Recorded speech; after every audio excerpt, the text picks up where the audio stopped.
আপুনি এমএলএ কিবা কোৱা পাছত আজি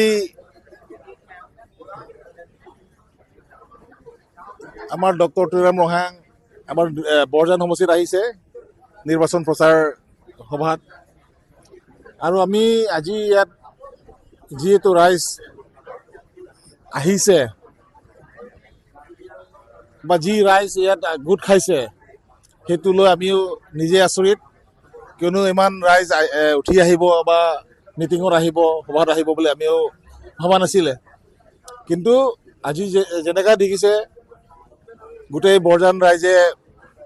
উঠি আহিছে মৰম দিছে চেনেহ দিছে আৰু তেখেতে একগোট হৈ বিজেপি জিকাৰ স্বাৰ্থত বিজেপিক ভোট দি পেলাই জিকাব এই গোটেইখিনি সিদ্ধান্তটো লোৱা হৈছে বোলে আজি এই মিটিঙৰ পৰা দেখা পাইছোঁ বিৰোধী দলে এলায়েন্স কৰাৰ পাছত সেয়া বিজেপিত কিবা প্ৰভাৱ পৰিব নেকি তেনেকৈতো আমি দেখা নাই কিয়নো APSLC আৰু কংগ্ৰেছে এলায়েন্স হৈছে কিন্তু আমাৰ বোকাজানত দেখিছে মাত্ৰ কংগ্ৰেছ প্ৰকাশে কেণ্ডিডেট লগত গৈছে জইনলি বিজেপি কোনো লিডাৰ জইন কৰা নাই ডিফুত যেতিয়া জয় কথাৰে ৰোড শ্ব' হৈছিলে তাত কোনো কংগ্ৰেছ ৱৰ্কাৰ আমি দেখা নাই খালি APSLC ৱৰ্কাৰ্ছবিলাকে ওলাইছে তো নামৰে এটা এলায়েন্স বুলি হৈছে কিন্তু প্ৰকৃততে কোনো তেনেকৈ এলায়েন্স নাই বুলি আমি গম পাইছোঁ সেইকাৰণে কোনো প্ৰভাৱ পেলাবলৈ আমি দেখা নাই EM হৈ পেলাই আপুনি 4টা বছৰত যিখিনি ৰাইজৰ উপহাৰ দিলে ৰাস্তা পদূলিৰ পৰা ধৰি যি হওক আৰু MLA হৈ আপুনি আৰু কি কৰিব বিচাৰে আপোনাৰ সমষ্টিখন আৰু ডাঙৰ হৈ গৈছে এতিয়া EM হয় বা MEC হয় যি কৰিছে সেইটো আমি EM বা MEC হতে নহয় কিন্তু আমাৰ কাৰ্বি আংলং CM ডক্টৰ তুৰাম ৰহাং তেখেতৰ আশীৰ্বাদ তেখেতৰ গাইড সেইটো লৈহে আমি ইয়াত যি কি কৰিব পাৰিছে তেখেতৰ গাইডেন্স মতে হৈছে হয় এতিয়া MLA টিকেট দিয়াৰ পাছত দায়িত্বটো ডাঙৰ হৈছে সমষ্টি ডাঙৰ হৈছে তো আমি যি কাম কৰিবলৈ আছে সেইটো আমাৰ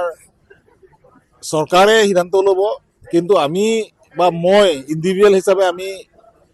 সেইটোৱে প্ৰায়ৰিটি বিচাৰিম আমি যিহেতু বোকাজান এটা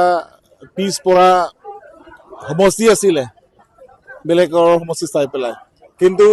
যোৱা 10 বছৰে ইয়াত বহুত প্ৰগ্ৰেছ আমি দেখি পালোঁ ৰাস্তা পদূলি পানী যোগান স্কুল বিল্ডিং